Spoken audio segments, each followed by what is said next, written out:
We are back on the Comedy Hour. Our special guest this week is Bill Hicks. Now, I've been reading about you, and you say that your agenda is more than just making people laugh in comedy clubs. You want to bring what you call religion of self to the audience. What do you mean by religion of self? Hey, did I say that? Wow. God, that does sound pretty big. I don't know if I can deal with that. Maybe your PR guy wrote it to make it look Yeah, good. really, man. I didn't know Joan of Arc had a publicist. Didn't mean to pin you down. Well, no, absolutely. I mean, I don't get it. I mean, I'm going to get goofy on you, but we're all like, the perfect and holy children of God. And I don't see being the perfect and holy children of God, how any limits could possibly be put upon us. Could there? Could there, under that premise? Not at all. Not at all? Well, that's the point of my act.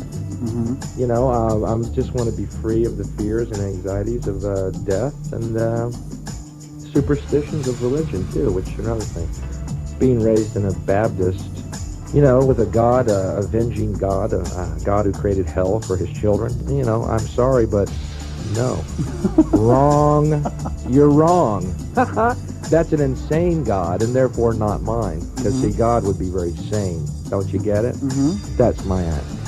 All right? Everything branches off from that. A lot of comedy clubs for years were not interested in here. But the thing is, I get laughs with it. You know what I mean? So I am doing my job as far as the... Do you actually state that on stage? Oh, absolutely. Mm-hmm. But I do it humorously. Mm-hmm. I mean, you heard the album. I mean, the good acid story is one way that I say it. Mm-hmm. There's no such thing as death, and we're all one consciousness experiencing itself subjectively. Here's Tom with the weather. Mm-hmm. A good acid story on the news. Great.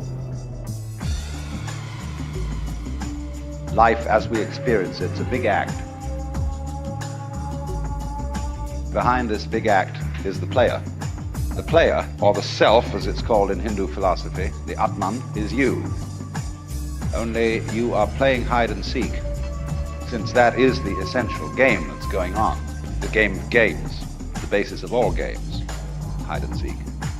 And so since you're playing hide and seek, you are deliberately, although you can't admit this, or won't admit it, you are deliberately forgetting who you really are, or what you really are, and the knowledge that your essential self is the foundation of the universe, is something you have as what the Germans call a Hintergedanke. A Hintergedanke is a thought way, way, way in the back of your mind, way back here somewhere. Something that you know deep down, but can't admit. In a way then, in order to bring this to the front, in order to know that that is the case, you have to be kidded out of your game. A mathematician named Gordon has published a theorem that as information flow increases, unpredictability increases. That is, the world is getting more and more unpredictable. Information flow has been increasing throughout history, and now with internet it's increasing faster than ever before. So everything is becoming more and more unpredictable. Therefore, everything seems to be out of control.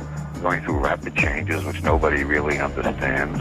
Out of all this chaos we're going through, Terence McKenna has calculated this rate of information and novelty is going to, in 2012, reach the point where information is doubling every day, and then by midsummer it's doubling every hour, and in December it'll be doubling every second, and then every millionth of a second, at which point we encounter a transcendental object and history ends. I don't know what the hell that last part means. Let Terence explain that himself.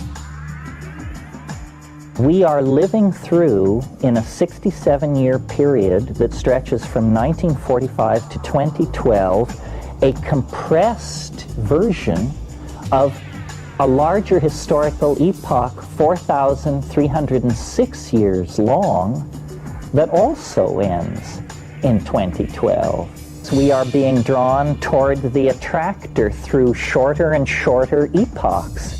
There is a 384-day period preceding December 22nd, 2012, when the last 67 years and the last 4,300 years have to be compressed into that. Then there's a final 6-day period when all of these things are compressed again. The spiral is tightening as it goes faster and faster. The resonances are impinging.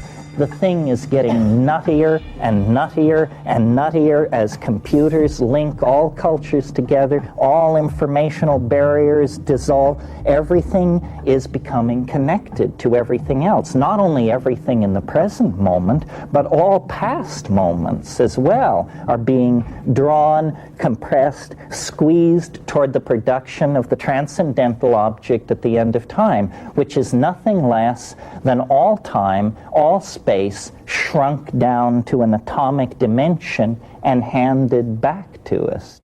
It's time to evolve. Ready? Go!